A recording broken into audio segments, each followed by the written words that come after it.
सभी को जय श्रीमन्नारायण, राधे राधे। आज पावन विषय लेकर के आपके समक्ष उपस्थित हुए हैं। भाद्रपद मास की कृष्ण पक्ष की एकादशी तिथि, जिस तिथि को लोग एकादशी का व्रत करते हैं, उस पावन व्रत की कथा को ये दास आपके मध्य में लेकर के आया है। आप ज्यादा से ज्यादा इस कथा को श्रवण करें। और एकादशी व्रत क्यों करा जाता है, इस विषय में भी ये दास जानकारी अगली वीडियो में आपको पहुंचाएगा। इस कथा को ज़्यादा से ज़्यादा शेयर करें और आप भी इस कथा को श्रवण करके अपने जीवन को धन्य बनाएं और एकादशी के महात्मा को जानें। युधिष्ठिर ने भगवान से प्रश्न पूछा। भगवान श्री मधुसूदन भगवान श्री कृष्ण से प्रश्न पूछा, हे भगवान, भाद्रपद मास के कृष्ण पक्ष की एकादशी का नाम क्या है अथवा इस एकादशी का फल क्या है। तब श्री भगवान कहते हैं, युधिष्ठिर, भाद्रपद मास के कृष्ण पक्ष की एकादशी का नाम अजा एकादशी है। इस एकादशी का व्रत करने वाले व्यक्तियों का उद्धार होता है और ऐसे व्यक्तियों को सदा वैकुंठ लया हरि कीर्तन तत्परा, ऐसा व्यक्ति हरि कीर्तन में तत्पर होकर के अंत में वैकुंठ भगवान विष्णु की गोद में जाता है। वैकुंठ भगवान की गोद है। जो इस व्रत का पालन करता है उसको वैकुंठ की प्राप्ति होती है। और भैया, इस व्रत का नाम अजा एकादशी है, ऐसा भगवान ने कहा। युधिष्ठिर ने कहा, इस व्रत का महात्म्य क्या है, ये भी आप बताने की कृपा करें। तो श्री भगवान कहते हैं, ये व्रत एक बार सूर्यवंश में एक राजा हुए, धर्म सम्राट चक्रवर्ती राजा श्री हरिश्चंद्र जी महाराज। भगवान बोले, युधिष्ठिर, राजा हरिश्चंद्र एक बार भारी विडंबना और कष्ट में फंसे। कैसे कष्ट में महाराज? तो भगवान कहते हैं, एक बार राजा ने स्वप्न देखा। स्वप्न में राजा हरिश्चंद्र ने देखा कि मैंने अपनी सारी जमीन जायदाद संतों को दे दी, बांट दी। और राजा हरिश्चंद्र सत्यवादी राजा हैं। हमारे जीवन का भी यही लक्ष्य होना चाहिए। हर प्रत्येक व्यक्ति को अपने जीवन में एक लक्ष्य निर्धारित करना चाहिए। देखो, सत्यम ब्रजात प्रियम ब्रजात, सत्य बोलो और सत्य भी कैसा, प्रिय बोलो। राजा हरिश्चंद्र इसी स्वभाव के थे। राजा हरिश्चंद्र को आप सब जानते हैं, सत्यवादी नाम से। राजा हरिश्चंद्र बहुत बड़े सत्यवादी राजा हैं। राजा ने स्वप्न में देखा कि मैंने संतों को अपना सब राज्य दान कर दिया और अगले दिन वो स्वप्न सत्य हो जाए, इसलिए राजा ने संतों को बुला करके अपना राज्य हकीकत में दान कर दिया। मानो हरिश्चंद्र से किसी ने पूछा, ऐसा क्यों कर रहे हो? तो हरिश्चंद्र कहते हैं, मैंने स्वप्न में ऐसा देखा। मानो भगवान मुझे स्वप्न में आकर के प्रेरणा दे रहे हैं कि राजन, ये सब राज्य अब आप दान कर दो। राजा ने सब दान कर दिया। जब राजा ने सब दान कर दिया तो राजा ने उन दान दी हुई वस्तु जो ब्राह्मणों को दी, उसके बाद राजा ने सबको ब्राह्मणों को भोजन करवाया। और भोजन के बाद राजा हरिश्चंद्र दक्षिणा देने लगे ब्राह्मणों को। ब्राह्मणों ने कहा, नहीं राजन, ये जो तुम दक्षिणा दे रहे हो, कहाँ से दे रहे हो? राजा ने कहा, अपने खजाने से। पर क्यों? क्योंकि ये खजाना तो अब हमारा हो गया है। ये सारा राज्य तुम हमें दे चुके हो, ये खजाना भी हमारा है। अब तुम मेहनत करके लाओ, इस भोजन की दक्षिणा चुकाओ।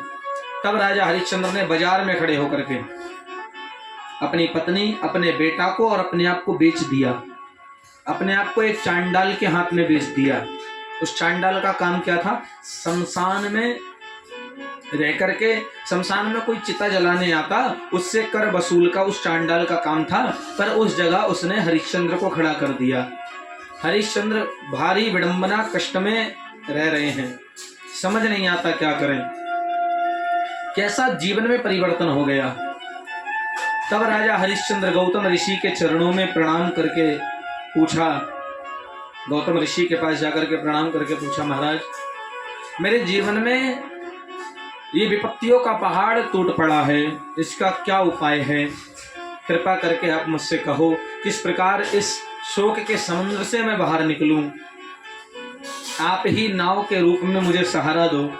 तब श्री गौतम ऋषि ने कहा, राजन हरिश्चंद्र, भाद्रपद मास की कृष्ण पक्ष की एकादशी जो 7 दिन बाद आने वाली है, उस एकादशी का राजन तुम व्रत करो।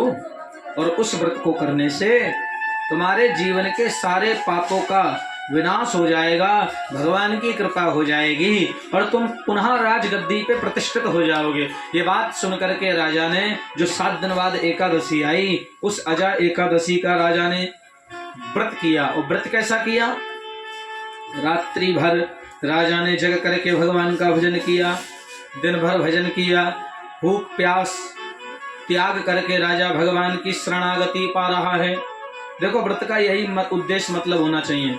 व्रत का मतलब ये ना हो कि हम कुछ भी नया नया आइटम बना के खाएं। व्रत का मतलब है अपनी आत्माओं को परमात्मा में लगाना। उपवास का मतलब है भगवान के पास रहना ही उपवास है। व्रत वाले दिन ज्यादा से ज्यादा भगवान के पास रहने की कृपा हो, परिश्रम हो। राजा ने ये व्रत किया गौतम ऋषि के कहने पर। तब राजा हरिश्चंद्र के जीवन में घटना घटी। उसी समय राजा हरिश्चंद्र का बेटा, जो मर चुका है सांप के डसने से, राजा हरिश्चंद्र की पत्नी अपने बेटा को उसी शमशान में गांव वालों से बचा करके भागती भागती लाई चिता में आग लगाने के लिए। राजा हरिश्चंद्र ने कहा, रुक जाओ देवी, बेशक तुम मेरी पत्नी हो, बेशक ये मेरा बेटा है, पर मैं चांडाल की नौकरी कर रहा हूँ और उस चांडाल ने जिसने मुझे यहाँ रखा है तो वो हर चिता का कर मुझसे लेता है, तो तुम्हारा भी कर वो मुझसे लेगा। पिता पति का धर्म बाद में है, पर किसी और का मैं नौकर हूं, इसलिए उसके प्रति गद्दारी ना हो, तो आप इसका कर दो। अपने बेटा की चिता जलाने के लिए राजा हरिश्चंद्र ने कर मांगा। ये देख करके भगवान को रहा नहीं गया। भगवान प्रकट होके आ गए और बोले, राजन, ये तुम्हारे जीवन की भारी कष्ट विडंबना तुम्हारी परीक्षा थी, जिसमें तुम भली भांति पास हो चुके हो। राजन, जाओ, तुम्हें मैं सुख प्रदान करता हूँ। इतना सुनते ही राजा के जीवन में पुनः सुख लौट करके आया और भगवान कृष्ण कहते हैं, युधिष्ठिर, राजा पुनः राजगद्दी पे आसीन हुए। राजा हरिश्चंद्र पुनः राजगद्दी पे आसीन होकर के भगवान की सेवा शरणगति प्राप्त कर गए। ये एकादशी व्रत का महात्म्य फल है। एकादशी व्रत जो व्यक्ति करता है, उसके जीवन के सारे कष्ट पाप मिट करके और वो भगवान का प्रिय हो जाता है। जो चाहता है भगवान उसको वो वस्तु प्राप्त करा देते हैं। ये भगवान क्या एकादशी का फल है। इसलिए आप भी एकादशी का व्रत करें और एकादशी के व्रत में भगवान श्रीमन नारायण की पूजा अर्चन वंदन करें।